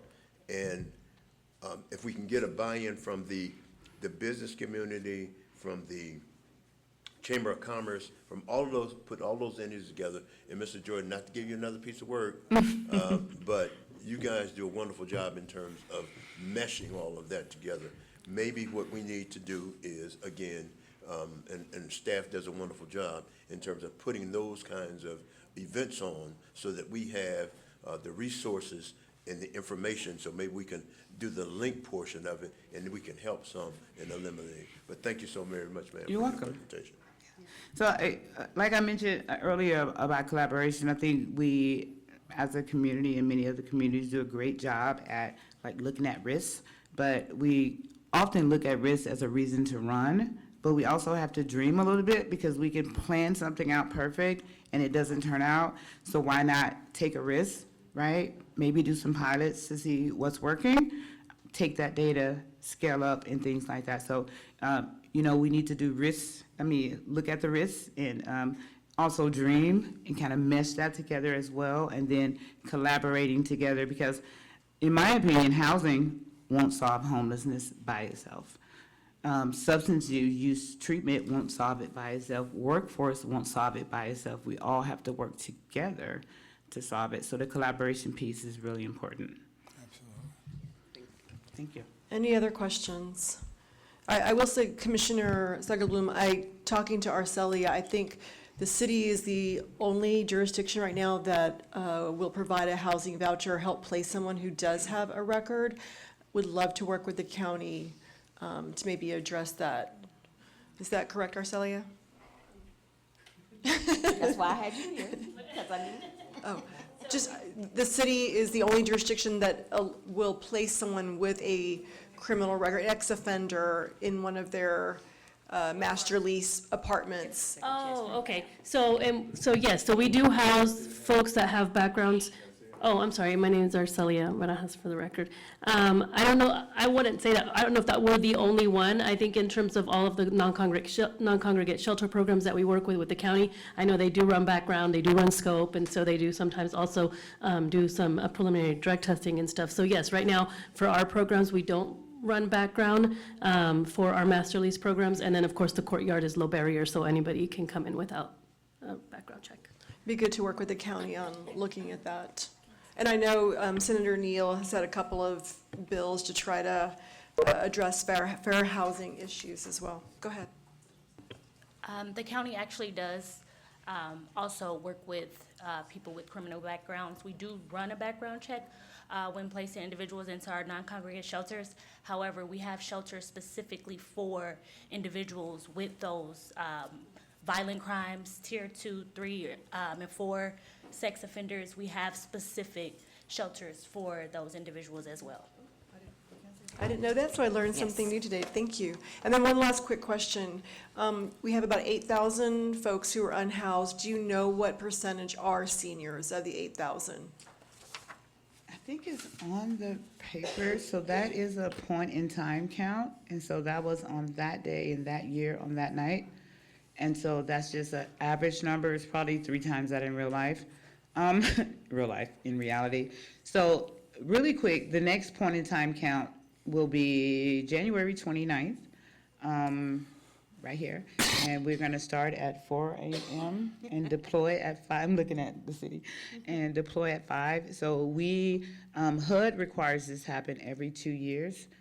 We skipped a year, and our programs committee has been working on like looking at what we did in the previous year, revamping the survey, looking at the map, trying to make sure we get a more accurate number, and try to reduce any duplication, as well as working with the local shelters to see if we can do some surveys over there. But I popped back up. So when I'm thinking of housing, I don't think of shelter or non-congregate shelters like that's a route to permanent housing. And so I think in some rooms, when people say housing, like for a person who's homeless, a shelter is not housing, right? That is, they're still homeless, they're just under a structure, right? And so I just wanted to come up and say that when I was talking about people getting in subsidized housing or getting vouchers with the criminal history, not sex offenders or arson or the manufacturing of, methamphetamines and what those rules say, but the other nonviolent charges that could be like possession or robbery is not violent unless they have a weapon, things like that, right? We get to make those decisions on a local level. HUD has their standards, but the local housing authorities are able to like decrease some of those according to the population in that property. Thank you. Thank you. One of the reasons that chart I gave you with the man walking up the stairs is so important is we are intentional about not duplicating effort. We want to leverage resources and not duplicate. And so the housing authority's work is on that end with rental subsidy and other things. And we try to leverage resources with our community partners who are at the other part of the continuum. So one of the things that at this point we were thinking, we'll bring in some presentations from time to time. It sounds like there's a lot of interest, so if you all could let Mr. Jordan know if what you want is time workshopping this issue so that we understand how to partner, because we're not a homeless services provider. We're not structured that way. We don't have adequate resources to do that effectively. But what we do is when we're working with partners like the Nevada Homeless Alliance, we make sure they know when our wait list is open, for example.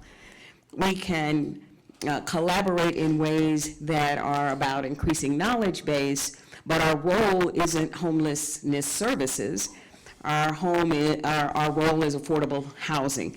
And it's not that they're disconnected, it's that all those steps on that chart that you see is what connects them. And so we want to be really strategic with our limited resources and really effective in our role around affordable housing. And we want to support folks like Dr. Katrina to be really effective in her role And when there's time to do policy advocacy, for example, that's another place where we can collaborate and try to move the needle a little bit in that space. So let me or Mr. DeWitt know if what you all as a board would like is a workshop, and by that I mean 4 hours talking about homelessness, a day, a retreat, something that is deep level so that when we say affordable housing, we all know what we're talking about. When we say rent subsidy, we all agree. When we say low barrier, we all agree from an agency perspective what that means and how we can effectuate it or get out of the way so that our community partners can do that. Okay. And I just wanted to add to Kathy's point, you know, as we educate the board on what we can and what we can't do, there's always an opportunity from a policy standpoint that the board may say, and particularly as we work our way through this voucher. Right now, we know that we can't do project-based because of pardon? Thank you, because of emergency housing vouchers. But there can come a time, once we get through all that, the board could say, Louis, I'd like to see a certain percentage of our vouchers go towards, go towards homeless, go towards this, and we can position ourselves, as Kathy said, to provide those vouchers, even partner with an organization to provide a space. You know, we talk about Washington, our colleagues in Columbus, Ohio. You know, one of the things they have is they have a program for people who've been caught up in trafficking. They own the building, they provide the vouchers. As Kathy alluded, they don't have the skill set to deal with that, so they'll partner with someone else. And so those are the kinds of things, as we educate the board on what's out there, we welcome policy recommendations that we can implement. And if I may piggyback, Mr. Jordan, Kathy Thomas for the record, the Housing Authority does administer a number of special purpose voucher programs. So VASH for veterans, family unification, foster youth initiative, thank you, that we didn't fold into this, but we can certainly double back and make sure that those very, we might get 25 special purpose vouchers for a group, and that's sort of it. And so scaling that up is really essential, and that's where the policy advocacy exists, because if we get 25 vouchers for youth who are aging out of foster care, that's what we can do. We might have a need for 2,000, we've got 25. Yeah. Very good. Okay. Thank you. Okay. Thank you, Kathy. You have anything else? I think I'm the next one. Oh, yes, you are. I want to have you sit down and stand back up. Again, and this is the last part of my presentation, Madam Chair. We talked about a lot going on. There's a lot we have that we're working for towards the future, but in just talking to community partners and staff in general, we were encouraged to not let the past go without understanding that we have this past that's propelling us into the future.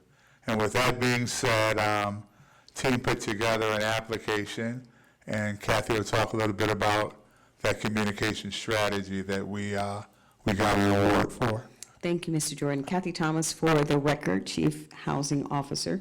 So we applied to the City of Las Vegas Centennial Commission to do a documentary and oral history for the Marble Manor development.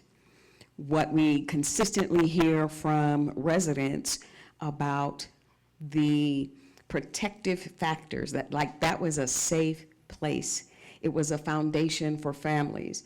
The memories that were created and held there still resonate with families, even as we redevelop it and the excitement about something new, a new beginning. You'll see that logo everywhere. What we were able to do is an application, and we received $207,000 to collect those oral histories, to do a video to document that engagement and to do a multi-generational or cross-generational conversation about the meaning of place. And so we will obviously keep you apprised. We just got our signed contract this week, and so we are ready to begin work. We have a local minority-owned videography group that is working with us. We also have our technical advisor is Clay T. White from UNLV. And what we are doing is building on her expertise in collecting and archiving oral histories and doing it in a way that's accessible for, John Q. public. It's not academic, it is cultural, and it is community rooted. And so we're very excited to do this work over the next year or so, and we'll keep you updated as we move forward with collecting that data. We think we should be able to kick off right after the holidays, and we were just awarded. And again, it's the amount is $207,000 over a couple of year period. Kathy, are we using the same videographer that did the video that we presented at the Housing Summit? Yes, was that gas station? Then yes, we are using a gas station studios to do that work, yes. Any questions? Okay. Okay, thank you. Any questions for Mr. Jordan on his report? No questions. Okay. I just have two very quick comments because I know we're running late. I just wanted to commend Mr. Stafford. He came to City Council yesterday. There was an agenda item on the City Council agenda for Marble Manor, and there was a constituent who had some concerns, and Mr. Stafford stepped in and addressed the concerns and provided some information. So thank you for doing that without any, prep. And then I also wanted to say, I think I need to have the city attorney send you a cease and desist letter, Mr. Jordan, because since I've been here, you've now taken 3 of our city employees, Crystal, Kathy, and Lee, and are sorry, don't get any ideas. So anyway, welcome, Crystal. We're sorry to lose you, but you've come to a great organization, so glad to see you on this side.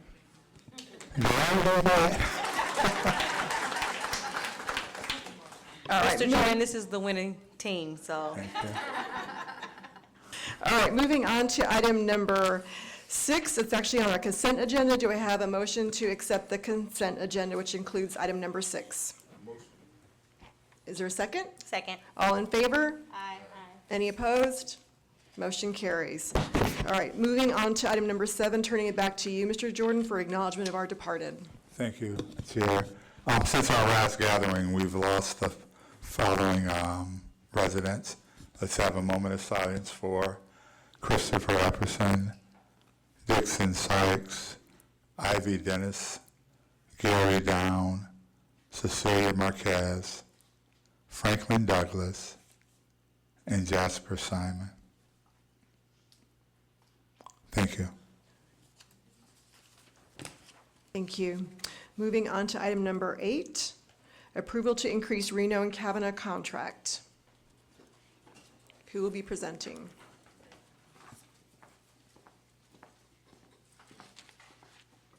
Good afternoon, Frank Stafford, Director of Development Modernization.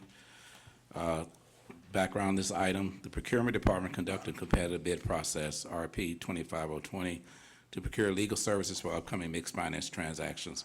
Reno and Kavanaugh PLLC was the top-rated proposal and was awarded a contract for an indefinite quantity of task orders. This contract began May 14, 2025, and it concluded 2 annual renewal options for a total of 3 years. On this contract, we have currently issued task orders 1 through 5 in the amount of $57,000. So we're coming back to the board for approval of the most recent task order request we have, which is $196,000. This task order will be used to support the legal services and guidance needed to continue the C&I implementation at Marble Manor Apartments located in historic West Side. And also a portion of that will be used for the closing of pre-development matters outside the scope of traditional construction closing.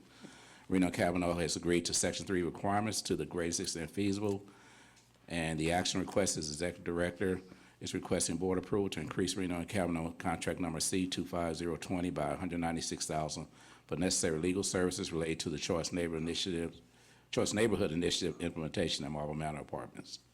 Any questions for Mr. Stafford? Okay. Motion to approve? Motion to approve, oh, second. Oh. Oh, motion to approve. Is there a second? All in favor? Aye. Opposed? Aye. Opposed? Motion carries. Thank you. Moving on to item number 9, approval of resolution number SNRHA 144 to enter into an agreement, execute all documents necessary to obtain financing for the development of Marble Manor 1 multifamily residential housing complex. Hello again, Karen Schnog, Director of CNI. This resolution requests that the Executive Director be allowed to execute transactions, documents, and certifications, and other documentation that must be, that is required and submitted to HUD and for other funders for the Marble Manor 1 multifamily residential housing. So we ask for your approval of this resolution, SNRHA 144. Any questions for Karen? Okay, do I have a motion to approve resolution number SNRHA 144? Motion to approve. Is there a second? Second. Any discussion? Second. All in favor? Aye. Opposed? Aye. Motion carries. Thank you. Moving on to item number 10, approval of CMAP resolution SNRHA 143 to submit the CMAP certification for 2025 to HUD. Good afternoon. Rosa Elaine Garcia, Director of Housing Programs. We are asking approval of CMAP resolution SNRHA 143. This resolution is to satisfy an annual requirement by HUD that each housing authority assess its Section 8 Housing Choice Vouchers program using the 14 indicators prescribed by HUD. This year, the review was conducted by a third party, Aleka Consulting, which was conducted remotely because now we're paperless, during the week of October 21st. This resolution and required certification are attached for your review and approval. Based on this assessment, our Section 8 CMAP score is 115, which is 5 points short from being a high performer. Based on this review, SNRHA scored 85%, which is equivalent to a standard performance rating. The action requested is to authorize the chairman of the board and the executive director to sign resolution SNRHA 143 and submit the CMAP certification for 2025 to HUD. Thank you. Any questions for Rosa Elaine? Seeing none, do I have a motion to approve the CMAP resolution to submit the certification to HUD? Motion to approve. Is there a second? Second. All in favor? Aye. Any opposed? Aye. Motion carries. Thank you. Thank you. Moving on to new business items. Do the commissioners have any new business items they would like to add to the next agenda or future agenda? I don't know if it's a new business, but I know a lot of our residents were getting SNAP benefits, which they didn't get earlier in the year. Are we checking to see they're getting those now, or if we're trying to help them until they start getting those benefits? Paula Tucker will speak to that. Good afternoon, Commissioners. Paula Tucker for the record. We did receive notification from the state of Nevada that all November benefits had been paid in full, and we actually sent that to all of the residents. And those that are saying they have not received them, there was a link for them to check through the EBT system. So we are, and we, just so you know, that we actually did provide a lot of resources prior to November 1st to all of the residents, all 17,000, I don't have the exact number, plus residents prior to that. And then we actually did door-to-door at Marble Manor on October 30th to make sure that they had added resources, so they were not worried when that day did actually happen. So we're continuing to send resources through our internet. You know, as we receive them, we send them all not only to residents, but also to our staff that may be impacted. Paula, want to speak to the food drive you all did? We have several food drives. We've been working actively with 3 Square and Just One projects to bring pop-ups on site. At most of our, at our sites, we were already working with them. At our senior sites, they come always once a month. They were doing that already, but now we're bringing them to our family properties. our affordable properties. And we had a very large food pop-up at Marble Manor. We gave away 4,000 pounds of food in the first day, but we are continuing. We were actually delivering food to some of the relocated families. So we actually took it to their homes, and we are actually picking them up and taking them to some of the distributions. And then in addition to that, we received 3,000 15-day bus passes from RTC to provide to our residents who need transportation to get to food pantries as well as the food banks. And we are distributing those. All of the property management staff received an allotment of bus passes. All of our supportive services staff have an allotment of bus passes. We have them in the lobbies, both lobbies. HCV as well as this lobby, and we have it posted. So we are getting the word out that anyone that needs bus passes or transportation assistance to the pantries, we can help them to get there. Perfect. Any more questions? Thank you. Nope. All right. So it feels like you're That's a pretty confident answer. that people aren't falling through the cracks, or you? Yeah, anyone that calls, we can connect them to resources. We've got tons of resources right now for food. There's a lot of, food out there, so hopefully no one is going without those services. Thank you. Good question, Commissioner. Thank you. Anything else? Chair? Yes, Commissioner Cox. Thank you. I just wanted to see if we have any update on, we had that wonderful NARO conference. We've talked about this at a prior meeting, looking into either going out or having a Zoom call with the group that presented to us about the homeless situation and how they did 100 placements in 100 days. And I think that would be even more important at this point with having seen the government shut down and what that did to a lot of our pantries and a lot of our housing options, like the rapid rehousing. We're seeing even more homeless coming, out onto the streets or unhoused. And I just would really like to see if we could put that just back on the front view for the board to really look at. Thank you, Commissioner Cox. I actually had a phone conference with the executive director. I think it's somewhere in Michigan, but had a phone conference with her the other day, and we're going to bring a presentation, and then we're going to make a decision as to whether we can do a small group gathering of commissioners to address the issue. But it's still on our front burner.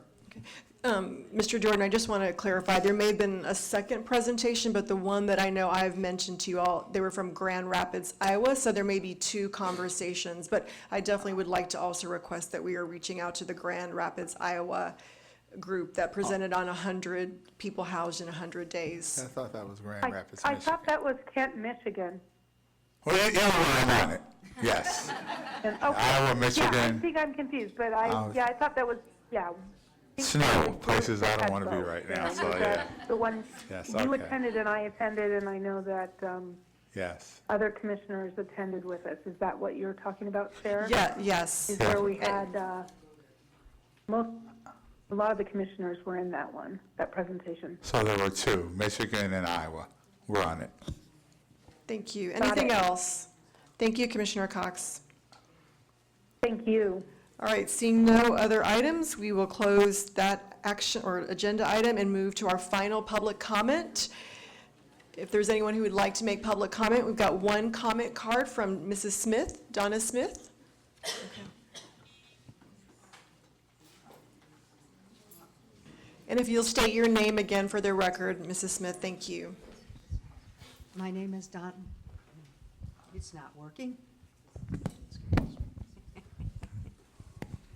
My name is Donna Smith. I live at 510 North 10th Street, Apartment C here at Robert Gordon Plaza. I brought it to my manager's office attention in October of 2024 that I had overpaid my rent for 3 months. Since then, the office now tells me they no longer have anything to do with that. And I was supposed to contact the financial services office, so I called them. I've left 3 messages. Nobody has ever called me back. Who do I talk to about the rent overpayment? For 3 months, July, August, and September of 2024. Now, I do want to point out to you, it is now November 2025. This is over a year ago that I brought it to somebody's attention, and nothing has happened. Thank you for bringing the issue forward. If you'll stay and just someone from the team will meet with you. Absolutely. Anyone else? Yes. If you'll state your name for the record, please. I'm a stroke person, I can't. My name is Tina Gomez. I'm at Robert Gordon Plaza. Can you not hear me? We've got people on the phone, so we just need to speak into the Okay. microphone. My name is Tina Gomez. I live at Robert Gordon Plaza. I have two issues. I don't. Take your time, Tina. Well, I can't lift this envelope up. Okay. Sorry. That's okay. Take your time. I got this envelope, and something was crossed out on it. And I needed I can't get my words out now. It was crossed on there, change of payment, and I got yelled at. They said, I did it. I said, I didn't do it. At the place where I go at the office. And then, can you hold that, Yes, please? yes. So I need to talk to someone to tell them I didn't do this. Okay. And, okay, then also, I have a camera pointing at my house.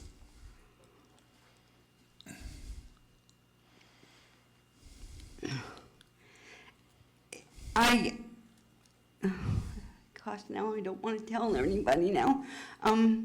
This gentleman, it's okay, it's pointing at the street. The one on the side of the house is pointing at the street because it's pointing at his car. But that's pointing straight at my house. And,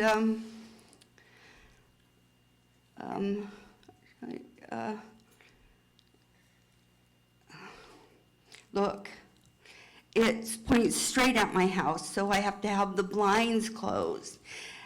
I tried to call the police, and the guy come to my house and said, well, that's invasion of your privacy. He knocked on his door.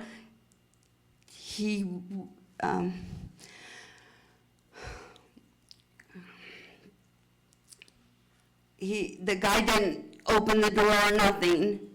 He goes, you need to go to the office. I said, I went to the office. They won't do anything. They won't get him to stop filming my house.